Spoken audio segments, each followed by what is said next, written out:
Welcome back to another video. ఈరోజు ఈ వీడియోలో అసలు కెనడా లాంటి కంట్రీకి మూవ్ అవ్వడం బర్త్ డెసిషనా కాదా, మా ఎక్స్పీరియన్సెస్ మీతో షేర్ చేసుకుంటున్నాము. సో మేము ఇండియా నుంచి ఆల్మోస్ట్ జాబ్ ఆఫర్ వచ్చేసి మేము కెనడాకి వచ్చే ముందు రోజు వరకు కూడా మేము చాలా డైలమాలో ఉన్నాము.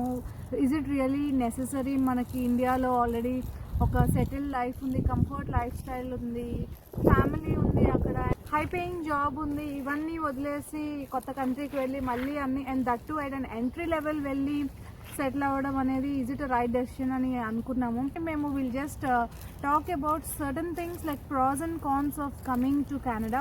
Is it really worth? ఇక్కడ మనకి అన్నీ వదులుకుని వచ్చేంత వర్త్ కంట్రీయా కాదా, మా ఎక్స్పీరియన్సెస్తో మీకు ఈరోజు షేర్ చేస్తాము. అండ్ మీరు ఎవరైనా నన్ను ఫస్ట్ టైం చూస్తుంటే, నా పేరు రాధా, ఈ శేఖర్, అండ్ ఇది మా ఛానల్ కెనడా పేజెస్. అండ్ నా ఛానల్కి ఇంకా సబ్స్క్రైబ్ చేయకపోతే ఫస్ట్ సబ్స్క్రైబ్ చేయండి. అండ్ ఇప్పుడు కంట్రీకి వస్తున్నామంటే ఇక్కడ సంపాదించుకోవడానికి రావాలి అనే యాటిట్యూడ్తో మనం చాలా ఉంటాం మనం. So they is nothing wrong about it నన్ను అడిగితే. కానీ నేను ఎక్స్పీరియన్స్ చేసింది ఏంటంటే పర్సనల్గా, so this is a country where we cannot save a lot of money అండి. లైక్ సేవింగ్స్ అంటే ఉంటాయి, లైక్ ఇండియాలో కూడా నాకైతే పర్సనల్గా నాకు అంతే సేవింగ్ అయ్యేది. ఇక్కడ నాకు ఎంత సేవింగ్ అవుతుందో విత్ ఫ్యామిలీ. సో బేసికలీ ఏంటంటే ఇక్కడ ట్యాక్సెస్ చాలా ఎక్కువ. ఇక్కడ లైక్ 19% నుంచి 43-45% వరకు కూడా కడతారు. ఇంకా Quebec has got the highest tax rate అనమాట యాక్చువల్లీ. సో ఆల్మోస్ట్ లైక్ 45% అంటే you can just imagine 50% of your salary goes as tax. And దాంట్లో మళ్ళీ మీకు వచ్చే టేక్ హోమ్లో like close to 40% just goes as rent. So ఆ విధంగా చూస్తే కాస్ట్ ఆఫ్ లివింగ్ ఇక్కడ చాలా ఎక్కువ. ఇక్కడ యూఎస్లో కనుక మీరు సెటిల్ అవుదాం అనుకుంటే లైక్ డాలర్ వాల్యూ ఎక్కువ, ఆపర్చునిటీస్ ఎక్కువ, నెక్స్ట్ ట్యాక్సెస్ తక్కువ.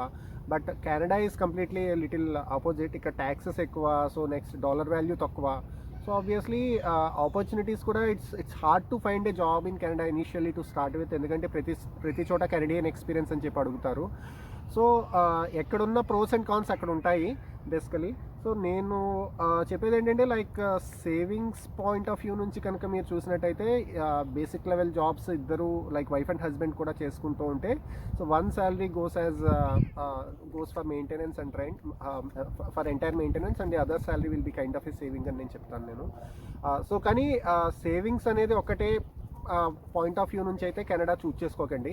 ఫ్రమ్ ఎర్నింగ్ పర్స్పెక్టివ్ నుంచి మీరు కనుక చూసినట్టయితే there are better places on this earth వేరే మీరు మిడిల్ ఈస్ట్ లాంటి ప్లేసెస్కి వెళ్తే ఇంకా మీకు ట్యాక్స్ ఫ్రీ ఇన్కమ్ కూడా ఉంటుంది లైక్. సో ఆ పాయింట్ ఆఫ్ వ్యూ నుంచి మీరు చూస్తే Canada is not a right place to come and make a lot of money. So అది మీకు మీరు చూసుకోవాలి అది యాక్చువల్లీ. ఇంకో ఇంపార్టెంట్ థింగ్ ఏంటంటే like Canadian passport has got a lot of power అండి. So it's I think top most passports in the world అని చెప్పచ్చు. టాప్ 5లో కెనడా పాస్పోర్ట్ కూడా ఒకటి. సో కెనడియన్ పాస్పోర్ట్తో మీకు మిడిల్ ఈస్ట్లో మంచి జాబ్స్ వస్తాయి. అండ్ స్పెసిఫిక్గా మీరు ఇంజనీరింగ్ ప్రొఫెషన్లో కనుక ఉన్నట్టయితే so Canadian passport with a PEng licence is gonna take you miles అని చెప్తారు. So that something good about Canadian passport. ఇంకోటి ఏంటంటే లైక్ మీరు almost like close to 160-170 countries మీకు ఓపెన్ అప్ అవుతాయి. లైక్ మీకు వర్క్ వీసా వచ్చే ఛాన్సెస్ ఉంటాయి. లైక్ మీరు తర్వాత over a period of time లేదు నేను ఈ హార్ష్ క్లైమాటిక్ కండిషన్స్ నాకు ఇష్టం లేదు అని అనుకుంటే you still have a chance of moving close to India. So that's also one good part about being a Canadian citizen ఇక్కడ. సో నెక్స్ట్ ఇంకోటి లైక్ మీకు ఒక్కసారి కెనడియన్ పాస్పోర్ట్ వస్తే మీరు యూఎస్లో కూడా వర్క్ చేయొచ్చు మీరు. లైక్ కానీ యూఎస్ ఎంప్లాయర్ మీకు T1 వీసా కనుక మీరు స్పాన్సర్ చేసిన పక్షంలో so you will be able to work in US as well. So but this is a place where you really enjoy a better quality of life. Like నా personal experience నుంచి నేను చెప్తాను quality of life నాకు ఏంటి అంత స్పెసిఫిక్గా అనిపించింది అంటే, నేను 10 years నేను పూనా అండ్ ముంబై కారిడార్లో నేను వర్క్ చేశాను నేను కంప్లీట్లీ మహారాష్ట్రలోనే. అప్పుడు నాకు like I use to have this constant ఏంటంటే లైక్ రన్నింగ్ నోస్ నాకు ఎప్పుడు త్రూ అవుట్ ఉండేది నాకు అసలు. సో నన్ను ఆఫీస్లో వైరస్ అని కూడా పిలిచేవారు పాయింట్ ఆఫ్ టైంలో. సో అలాంటిది నాకు ఇక్కడికి వచ్చిన తర్వాత నేను మైగ్రేట్ అవుతున్నాను అంటే మా ఫ్రెండ్స్ అందరూ నన్ను అడిగారు, నన్ను కోల్డ్ కంట్రీకి మైగ్రేట్ అవుతున్నావు, how can you actually survive in a place like this అని అన్నారు. నేను కూడా చాలా భయపడ్డాను వచ్చిన కొత్తల్లో, ఎందుకంటే ఆ డస్ట్ ఎలర్జీ నాకు చాలా విపరీతంగా ఉండేది. ఇక్కడికి వచ్చిన తర్వాత అసలు ఎంత క్లీన్ అట్మాస్ఫియర్ అంటే అసలు పొల్యూషన్ అనేది నాకు ఎక్కడా కనిపించలేదు. ఇంకోటి, నేను హార్ష్ వింటర్స్లో కూడా -35 వెదర్లో కూడా నేను కన్స్ట్రక్షన్ సైట్స్లో నేను ఇక్కడ వర్క్ చేశాను. That's also one good factor of being in Canada. ఇవన్నీ ఏంటంటే these are all kind of soft benefits which you cannot attribute in terms of any financial things basically. So irrespective of how rich we are, how educated we are, మనం Canada లాంటి country వచ్చి ఇక్కడ అన్ని విధాలుగా మీరు settle అవ్వడానికి మినిమం 3 to 5 years అయితే breathing time ఇవ్వాలి మీరు. So need to have a lot of patience. So struggles అనేవి ప్రతి వాళ్ళు ఏదో ఒక విధంగా త్రూ అవ్వాల్సిందే. స్టూడెంట్గా వస్తే స్టూడెంట్గా ఉన్న ప్రాబ్లమ్స్ డిఫరెంట్ ఉంటాయి. మీరు ఆ పిఆర్ మీద వచ్చిన తర్వాత ఇక్కడున్న స్ట్రగుల్స్ డిఫరెంట్ ఉంటాయి. సిస్టంలో కొంచెం ఇంటిగ్రేట్ అవ్వడానికి, కలవడానికి, నెక్స్ట్ ఈ సిస్టమ్ని మీరు యాక్సెప్ట్ చేయడానికి అన్ని డైరెక్షన్స్లోను. సో టేక్ సమ్ టైం అండి. లైక్ మేము వద్దామనుకున్న టైంలో అసలు సరైన మేము use to only look for, మేము డిఫరెంట్ బ్లాగ్స్ చూసేవాళ్ళం, నెక్స్ట్ డిఫరెంట్ ఫారమ్స్లో మేము క్వశ్చన్స్ పెట్టేవాళ్ళం. అట్ ది సేమ్ టైం ఎవరైనా స్టేట్స్లో ఉంటే వాళ్ళని ఏదోలాగా వాళ్ళ టైం ప్రకారం వాళ్ళతో మాట్లాడి ఎంతో కొంత ఇన్ఫర్మేషన్ గ్యాదర్ చేయడానికి ట్రై చేసేవాళ్ళం మేము. సో మాకంటూ ఎవరు ఒక పర్టికులర్గా సో ఇక్కడ లివింగ్ కండిషన్స్ ఇవి, this is what it is, and ఇక్కడున్న ప్రాబ్లమ్స్ ఏంటి, ఇక్కడున్న ప్రోస్ అండ్ కాన్స్ ఏంటి మాకు ఏమీ తెలియదు. మాకు అసలు ఫస్ట్ టైం నేను ల్యాండింగ్ ఫార్మాలిటీస్కి మేము కెనడా వచ్చినప్పుడు ఐ థాట్ అంటే looking at the beauty of this place, this is where I wanted to be work for some time అని నాకైతే అనిపించింది. So and I started working on my dreams. So మీకంటూ ఒక dream అనేది కనుక ఉంది అనుకుంటే, if you wanted to move to a developed country, next పిల్లలకి ఒక మంచి క్వాలిటీ ఆఫ్ లైఫ్ మీరు ఇవ్వాలి అని అనుకుంటే మాత్రం definitely this is a really good place. And importantly మేము ఇక్కడికి రావడానికి రీజన్ న్యాచురల్ రిసోర్సెస్ అసలు.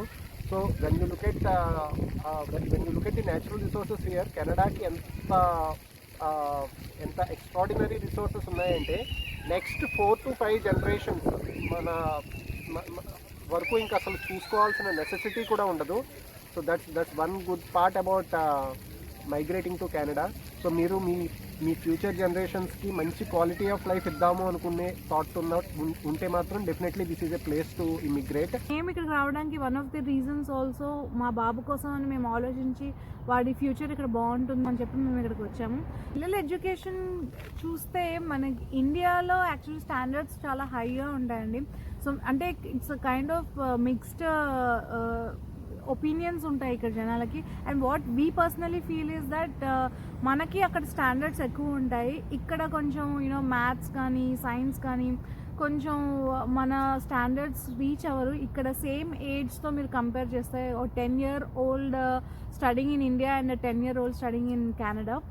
బట్ అపార్ట్ ఫ్రమ్ దట్ వాళ్ళకి ఇక్కడ డిఫరెంట్ కల్చర్స్ గురించి తెలుస్తుంది. And and there is nothing like high competition అనేది మనకి ఇండియాలో ఎక్కువ ఉంటుంది. అండ్ ఇక్కడ they give a lot of stress to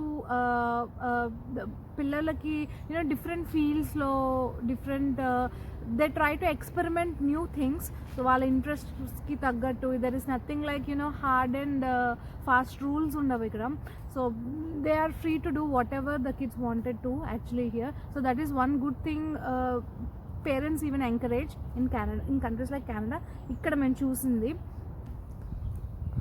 so నాకు ఇండియాలో ఉన్నప్పుడే నాకు కెనడాకి జాబ్ ఆఫర్ వచ్చింది. వచ్చిన తర్వాత నన్ను ఫస్ట్ మా హెచ్ఆర్ నన్ను అడిగిన క్వశ్చన్ ఏంటంటే, నీకు ఇక్కడ ఇంత వెల్ పెయిడ్గా ఉన్నావు, నువ్వు లైక్ ఇప్పుడు ఇంత ఎంట్రీ లెవెల్ పొజిషన్కి కెనడా ఎందుకు వెళ్తున్నావు అని నన్ను అడిగింది నన్ను. Actually that point of time I didn't have an answer to it. ఎందుకంటే నేను ఆఫర్ కూడా కొంచెం డెస్పరేట్నెస్తో తీసుకున్నాను. నా పిఆర్ ఎక్స్పైర్ అయిపోతుంది, నేను ఎన్ని జాబ్స్ అప్లై చేసినా ఇనీషియల్గా నాకు ఏది వర్కౌట్ అవ్వలేదు. So something landing in a country with a job is something yeah it's a safest option అని చెప్పి నేను ఫీల్ అయ్యి నేను ఆఫర్ యాక్సెప్ట్ చేశాను. నేను అనుకునేవాడిని, is it really worth moving to A country like Canada? అసలు కెనడా అనేది మన డెస్టినేషనా కదా? ఎందుకంటే నాకు ఇక్కడ లివింగ్ కండిషన్స్ ఏమీ తెలియదు. ఇక్కడ అసలు వెదర్ నాకు వచ్చిన శాలరీ కూడా ఎంతవరకు సరిపోతుందో సరిపోదో అని కూడా నాకు అంత ఐడియా లేదు ఆ పాయింట్ ఆఫ్ టైంలో. సో చాలా ఇన్సెక్యూరిటీస్ ఉన్నాయి, చాలా డౌట్స్ ఉన్నాయి మైండ్లో. సో ఇవన్నీ మేము ఓవర్కమ్ చేయగలమా లేదా అనేది మేము చాలా ఆ పాయింట్ ఆఫ్ టైంలో నాకైతే ఏమీ అర్థం కాలేదు. బట్ దాని తర్వాత నేను ఇక్కడికి వచ్చి కొంచెం సెటిల్ అయ్యి దాని తర్వాత when I started to understand the environment and నా వర్క్ ఎన్వైరన్మెంట్ కానీ నా పర్సనల్ ఎన్వైరన్మెంట్ కానీ ఇవన్నీ నేను ఎక్స్పీరియన్స్ చేయడం మొదలైనప్పటి నుంచి then I started understanding lot of facts. నేను క్వాలిటీ ఆఫ్ లైఫ్ అనేది there is a value to life in a place like Canada.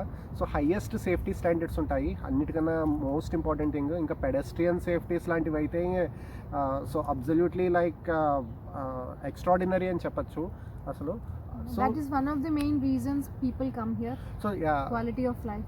ఈ క్వాలిటీ అంటే money can't buy quality of life అనడానికి Canada is a live example. So ఎవరు అర్థమవుతుంది, నేను like being working in construction industry అంటే ఈ thought process చూసి నేనైతే ఫిదా అయిపోయాను అసలు లిటరల్గా. అంటే the way they anticipate a problem and దానికి రిస్క్ మిటిగేషన్ అనేది ఎంత థాట్ ప్రాసెస్ నడుస్తుంది behind the screen before something is actually built అనేది నేను చూసి అసలు నేను రియలైజ్ అయిన తర్వాత అంటే I kept on realising things every now and then. So North అమెరికాలో things work out completely different.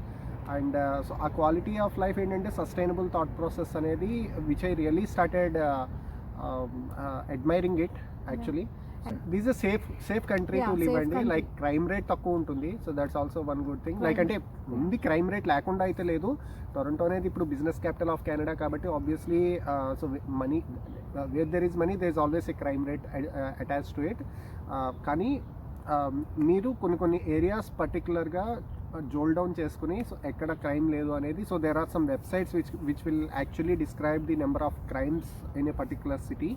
So అది కూడా మీరు చూసుకుని మీరు ఫ్లాట్స్ అవి కూడా రెంట్ అవుట్ చేసుకుంటూ ఉండాలి. ఫైనలీ ఇవన్నీ మాట్లాడారు సరే, కెనడాకి రావడం వర్తా కాదా అనే క్వశ్చన్కి మీకే ఆన్సర్ దొరికింది అనుకుంటున్నాను. సో మేము చెప్పిన చాలా పాయింట్స్లో మనకి క్వాలిటీ ఆఫ్ లైఫ్ ఉంది అండ్ కెనడియన్ పాస్పోర్ట్ కూడా చాలా powerful. So in case if you wanted to go to countries like US, Canada passport వల్ల మనకి చాలా ఈజీ అవుతుంది ఇంకా, బికాజ్ అక్కడ జాబ్ మార్కెట్ బాగుంటుంది అండ్ అక్కడ డాలర్ రేట్ కూడా ఎక్కువ కాబట్టి. అండ్ ఇవన్నీ కాకుండా ఇక్కడ ఎస్పెషల్లీ క్లైమేటిక్ కండిషన్స్ అండి. సో యూజువలీ మనకి ఇండియాలో అంత హై టెంపరేచర్స్ చూస్తాం కాబట్టి ఇక్కడ -15 -20 degrees అంటే వినడానికి కొంచెం భయంగా ఉంటుంది. బట్ ట్రస్ట్ మీ, వన్స్ ఇక్కడికి వచ్చిన తర్వాత that beauty is completely different. So ఇక్కడ అలాగా స్నోఫాల్ పడుతూ రోడ్ మీద అంతా స్నో ఉండి మీరు నడుచుకుంటూ it's like a complete different experience. How I really feel that this is a very good place to stay climatic conditions wise, and all the points together we feel that it is a worthy country to come.